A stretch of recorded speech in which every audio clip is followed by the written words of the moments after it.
Hello, good evening. A 10-year-old boy from Salford says he's scared to leave the house after racist graffiti was painted on the door of his home just 5 days after moving in. The boy's father, Jackson Yamba, reported the incident to Greater Manchester Police but didn't hear back from them for over a week. They've now apologised and opened an investigation, as Eunice Muller reports.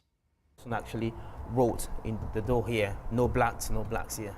Just 5 days after he moved into this block of flats in Salford, Jackson Yamba was confronted with racist graffiti on 3 separate entrances to his new home. The first incident was what should I do? Are they waiting outside? What was going on in that person's mind? I was myself quite really troubled about the incident. It was his 10-year-old son David who first noticed the sickening message. My dad said that he was with me and I'll be okay, so I stepped out. And then I saw again that there was a no black sign, so then I just got frightened, and then I was holding behind my dad's shirt because I didn't want to, if anything happened to me, I didn't want to get hurt. The housing association removed the graffiti within days, but there was no contact from the police. It was only when he tweeted about the incident that he got a response. If it wasn't for the tweet, I don't think the police could have come. No phone call, no visit from the police. They have not even text messages. Even my son was asking me when the police will be coming, when they'll be coming. Anti-racism campaigners were at a vigil today to condemn last week's attack on a Jewish cemetery. They expressed concern. I mean, we haven't seen this for decades, and yet you're seeing the return of situations where people are painting racist graffiti onto people's homes, and I think it's a disgrace. I think the very people that take confidence from attacking gravestones are the very people that take confidence in attacking people's homes with racist graffiti. Greater Manchester Police is treating the attack on the Jewish cemetery as a hate crime.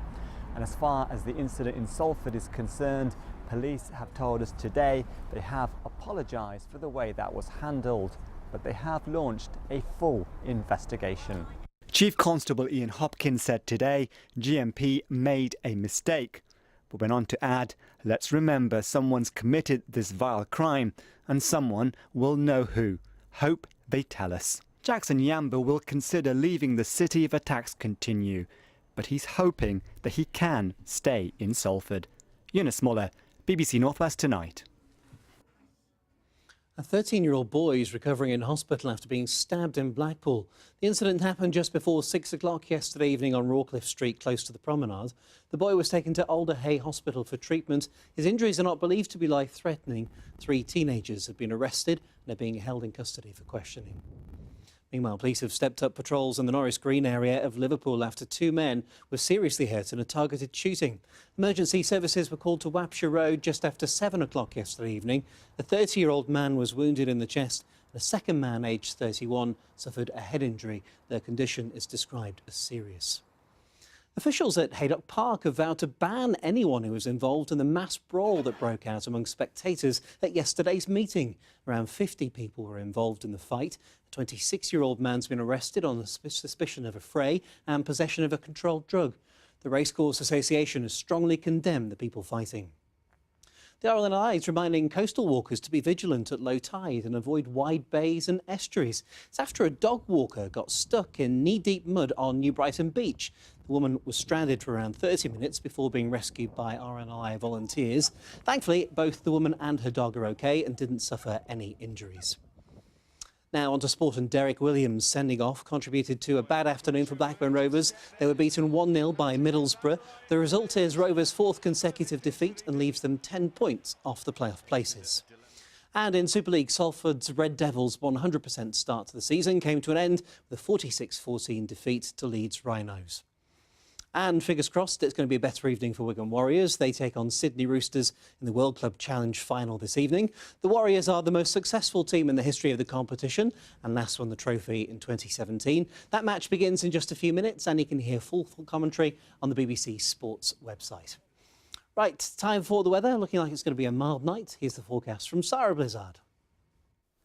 Good evening. Well, we have had quite a brisk southwesterly wind around today, and that is going to continue now through the evening and overnight.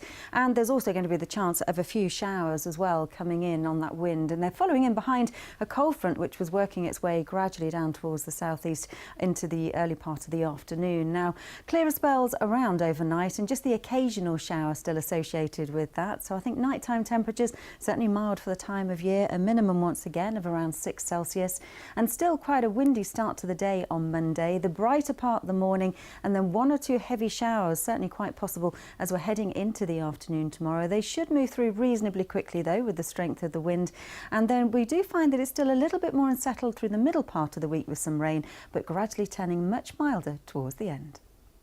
Not too bad then. That's it from me for now. I'm back with our late news just after 10 this evening. Until then, have a good evening and thanks for watching. Goodbye.